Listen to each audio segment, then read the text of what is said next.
Hi friends, ഇന്നിവിടെ നമ്മൾ തയ്യാറാക്കാൻ വേണ്ടി പോകുന്നത് അടിപൊളി ചക്കയടയാണ്. ചക്കയട തയ്യാറാക്കാൻ വേണ്ടിയിട്ട് ഞാൻ എടുത്തിരിക്കുന്നത് 25 ചക്കച്ചുള, നല്ല വരിക്ക ചക്കയുടെ പഴുത്ത ചക്കച്ചുള 25 എണ്ണം ഒരു ഇഡലി തട്ടിലിട്ട് ഇതുപോലെ ഒരു 10 മിനിറ്റ് ആവി കയറ്റിയെടുക്കുക. ആവി കയറി വന്നതിന് ശേഷം ഇത് നന്നായിട്ട് ഇതുപോലൊരു ഗ്രൈൻഡറിലിട്ട് അരച്ചെടുക്കാം.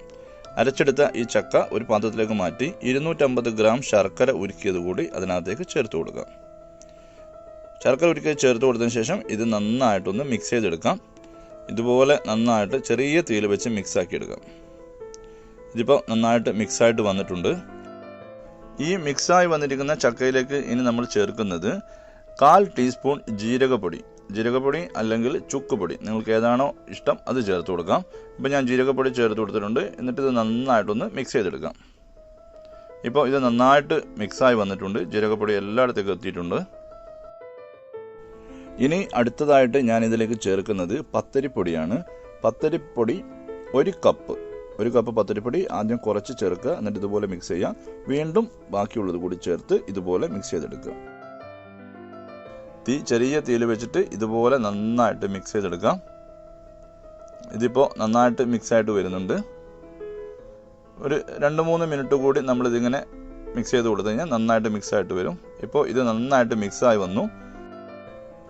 ഇനി ഒരു 2 മിനിറ്റും കൂടി നമുക്കിതൊന്ന് കുഴച്ചെടുക്കാം. അതിനുശേഷം ഇത് നമുക്ക് തീ ഓഫ് ചെയ്ത് വേറൊരു പാത്രത്തിൽ തണിയാൻ വേണ്ടി മാറ്റിവെക്കാം. ഇത് തണിയാൻ മാറ്റിവെച്ചതിന് ശേഷം അതേ പാത്രത്തിൽ തന്നെ നമുക്കിതിൻ്റെ ഫില്ലിംഗ് തയ്യാറാക്കാം. അതിനുവേണ്ടി 1.5 കപ്പ് തേങ്ങയും 4 ടേബിൾ സ്പൂൺ പഞ്ചസാരയുമാണ് ഞാൻ എടുത്തിരിക്കുന്നത്. അത് പാനിൽ നന്നായിട്ട് ചൂടാക്കിയെടുക്കാം. ചെറിയ തീയിൽ വെച്ചിട്ട് നന്നായിട്ട് ഇതുപോലെ ചൂടാക്കിയെടുക്കുമ്പോൾ ഒരു ബ്രൗൺ കളറായി വരുമ്പോഴേക്കും നമുക്കിത് ഇറക്കി വെക്കാം. ഇപ്പോൾ ഇത് ഏകദേശം ബ്രൗൺ കളറായിട്ടുണ്ട്.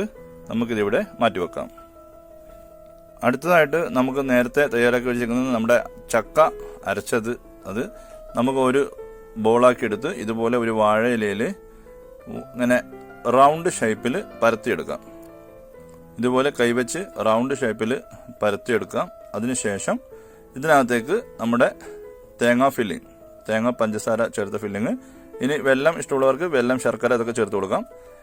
അതുകൂടെ ഫില്ലിങ് കൂടി ചേർത്തതിന് ശേഷം ഈ വാഴയില ഇതുപോലെ നമുക്ക് മടക്കിയെടുക്കാം.